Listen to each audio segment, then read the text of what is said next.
Apa, Itxaro, Badu beste ikertzaile bat, beste inspektore bat. Baina, Itxaro, hori zer zen, ikertzaile edo gaiztoa? Kolombo. Etzen Amaia Espeldoi etzen? Amaia Espeldoi etzen. Gazteago baita, ala ere. Itxaro Borda, arratsaldeon, mila esker bisitan etortzeagatik, liburua esku artean duzula. Eurizitalari esker. Nahi duzu, Hementxe, bai, noski. Jarri ondo ikusteko utzian. Eta guk ere esku artean izango dugu. Eta izenburuak badu Itoitzen kantuarekin zerikusia, ezta? Itoitzen kantuaren zati bat da.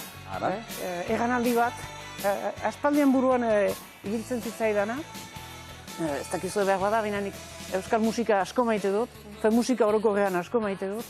Eta bereziki gure gazte denborako talde horiek, Itoiz, Ertzainak, Zarama, eta horiek.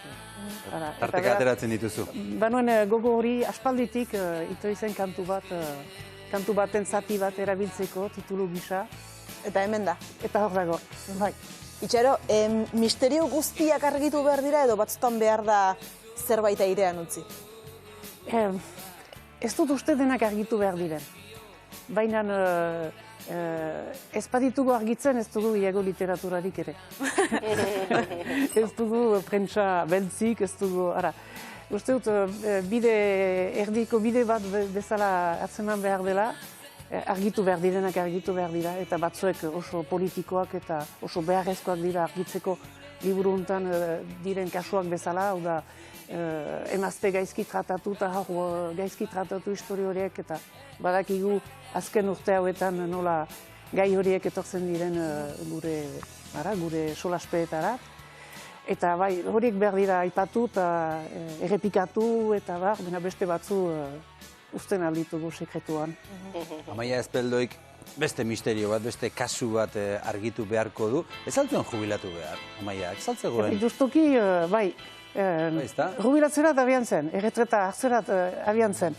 Baina bat batean... Liburu honetako aia izango da azkena. Hori da, azkena. Edo ez, agian jubilatu. Ez, azkena izango da hori. Hori da. Abian zen bere maitalearekin Joana Garralda, uste dut beste novela hauetako beste pertsonaia handi bat dela. Bere maitalearekin atagatze gain hartarat gure Arkadiaren bihotzerat, bizitzerat. Bakean. Bakean, bake sein duan, eta ogia egiten, amodioa egiten, eta baratzea egiten. Ongizetan horitxa, apuntatzen naiz. Atagatze gainak da, nun bai. Baina hori eta Magiren amak Garazira deitzen du, eta Garaziren hirirdian kasu bat argitzea galdetzen dio, bere amaren bila. Ze misterio du aurretik? Ama horrek? Ez, ze misterio du zerak argitzeko, detektibak argitzeko? Hori da, eta ama horren alabaren bila joan behar du, bai. Eta badu zahanbat eta hainbat urtez duela horren berririk ukan. Spoilerra egin gabe. Bai. Eta spoilerra ez du egin. Eta ez zait argi geratu, hau azkena izango da, ala azken aurrekoa da beti? Normalean azkena da. Normalean azkena da. Normalean azkena da, baina bizitza bat egizuen olakoa den. Bai. Ez da sekulanik egiten da. Erretiro hartzea oso zaila dago gaur egun, Egia. Eta bereziki Amaia Espeldoi bezalako detektibe bat entzat. Noski. Itxaro, gustatzen zaizu idaztea gauean? Edo goizez, errutina batola finkatuta daukazu? Orain, ni ere erretiratu bainaiz, goizez egiten dut idazgintza, baina langile nintzalarik edo zoin momentu libretan.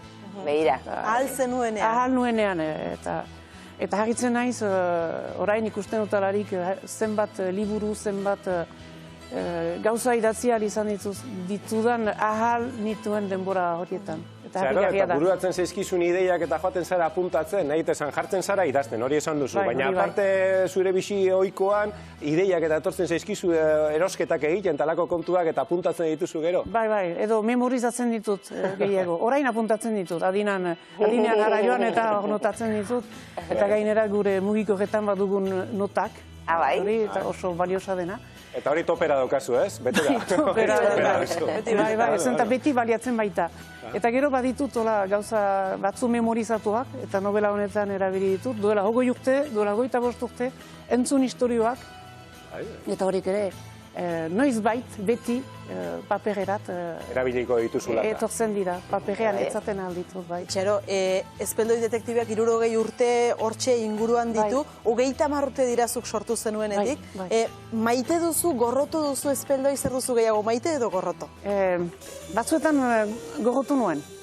Zinuen? Bai, baina orain bereizten ari direla gure bideak uste dut asko maite dudala. Asko maite dudala, bai.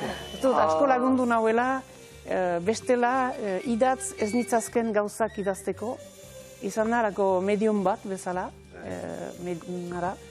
eta orain ez dakit nola idatziko ditudan, egan ez ditzazketan gauza horiek.